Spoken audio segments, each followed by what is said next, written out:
दोस्तों, खरवार एक प्राचीन जाति है जो भारतीय राज्य असम, बिहार, झारखंड, उत्तर प्रदेश, छत्तीसगढ़, मध्य प्रदेश, उड़ीसा आदि कई राज्यों में पाई जाती है। यह एक शाखा खड़गवंशी भी होते हैं और यह खरवारों का इतिहास अत्यंत प्राचीन है। सबूत के तौर पर बिहार का रोहतासवर किला, जो खरवारों जाति का एक प्राचीन धरोहर रहा है, जिसका निर्माण त्रेता युग में महाराजा सत्यवादी हरिश्चंद्र जी के पुत्र राजा रोहतेश्वर जी ने स्वयं करवाया था। जो खरवार इतिहास के सबसे प्रसिद्ध योद्धा क्षत्रिय राजाधिराज प्रताप वल्लभ देव, जिनका जपला के नायक प्रताप धौला के फुलवरिया शिलालेख जो अभी अभी देखा जा सकता है और सत्य के लिए निछावर हो जाने वाली जाति कहलाती है। इन्हें भारत के सभी प्रांतों में खरवार के नाम से जाना जाता है। खरवार जाति में कुछ लोग पलामू जिले में पाए जाते हैं, जो कि झारखंड में है, जबकि अन्य सोन घाटी में रहते हैं। उत्तर प्रदेश के लोग रोहतास से आने और पौराणिक सूर्यवंश के होने का दावा करते हैं। खरवार वंश राजा साहस धवल देव का ताम्रपत्र अभिलेख यानी खरवार राजाओं का शासन रहा है। वैसे यह राजवंश मूलतः वर्तमान झारखंड के जपला के थे। इनका शासन भारत के 1/3 भाग पर रहा है, जिसका प्रमाण यह है कि आज के अफगानिस्तान में मौजूद खरवार जिला है, जिसे खरवार गांव के नाम से भी जाना जाता है। वर्तमान समय में मिले ताम्रपत्र के अनुसार यह माना जाता है कि इनका शासन वाराणसी की सीमा से लेकर गया तक था। 11वीं सदी से लेकर 16वीं सदी तक इस वंश के राजाओं ने यहाँ शासन किया। इसी वंश के 12वीं सदी में राजा साहस धवल देव हुए। ये सर्वप्रसिद्ध राजा प्रताप धवल देव के तीसरे पुत्र थे। उनका लिखवाया हुआ 12वीं सदी का ताम्रपत्र लेख रोहतास जिले के अदमापुर से एक मकान की नींव खोदते समय प्राप्त हुआ है।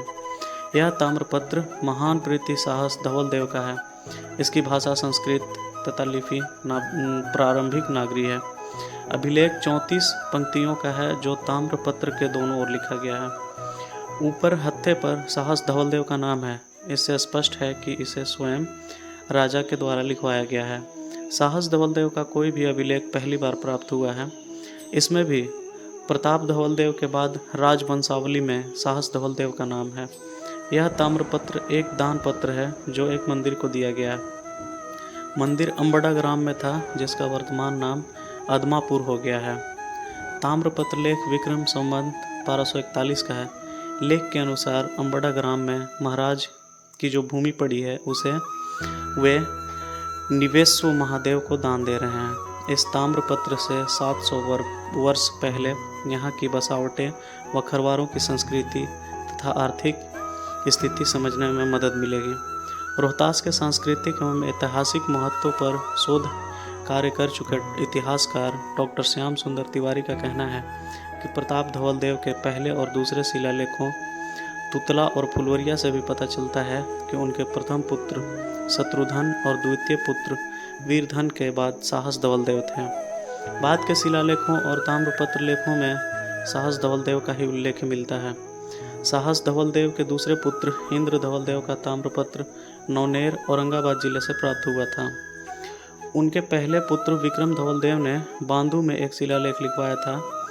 इन दोनों में साहस धवल देव का जिक्र है।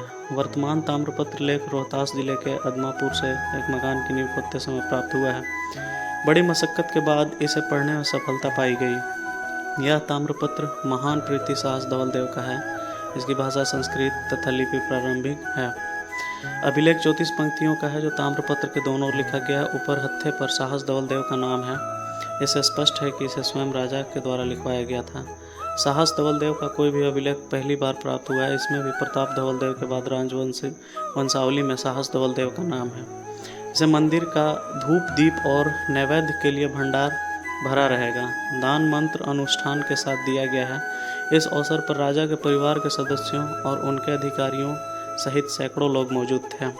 इस ताम्रपत्र से स्पष्ट होता है कि इस वंश के सबसे प्रथम राजा खादिरपाल हुए हैं। उनके बाद उनके पुत्र साधव हुए। साधव के पुत्र रणधवल और उनके पुत्र प्रताप धवल देव हुए। उनके बाद साहस धवल देव इस वंश के प्रतापी राजा हुए, जिनके शासनकाल में ही रोहतासगढ़ को उराव राजाओं से हस्तगत किया जा सका। इस ताम्रपत्र में भी साहस धवलदेव ने अपने को जपला का रहने वाला बताया है। इस ताम्रपत्र में अक्षपटलिक यानी न्यायाधीश पंडित महानिधि द्वारा जारी किया गया। डॉक्टर तिवारी कहते हैं कि यह ताम्रपत्र लेख 1181 ईस्वी का है और बहुत ही महत्वपूर्ण है। इसमें साहस धवल और उनके पूर्वज राजाओं की पूरी वंशावली पहली बार आधिकारिक साक्ष्य के साथ मिली और खरवार राजवंश की प्रसिद्धि अंग्रेजी काल में भी बनी रही। इस राजवंश की शाखाएं पलामू के सोनपुरा से लेकर रामगढ़ तक फैली हुई हैं, जहां उनके वंशज मौजूद हैं, और इस राज परिवार की एक एक शाखाएं ग्राम कधवन और अरसली में बसी हैं। इस राज परिवार की अन्य शाखाएं झारखंड के नगर उटारी और छत्तीसगढ़ में जसपुर में जा बसी, जो आपस में भाई भाई हैं। ऐसी और कहानी सुनने के लिए हिंदी स्टोरी हब को सब्सक्राइब करें।